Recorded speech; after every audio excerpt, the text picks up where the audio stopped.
love this. Since this afternoon, the 29th annual Star Spangled Celebration down there at Tomlin Park. And yes, there is still time, depending on where you're at.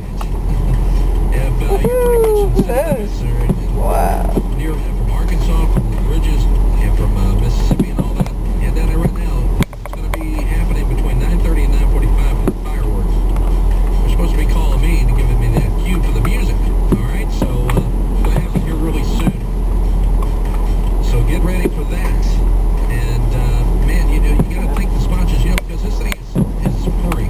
It's been free all day. The music and all the stuff that's been going on, and the fireworks is free.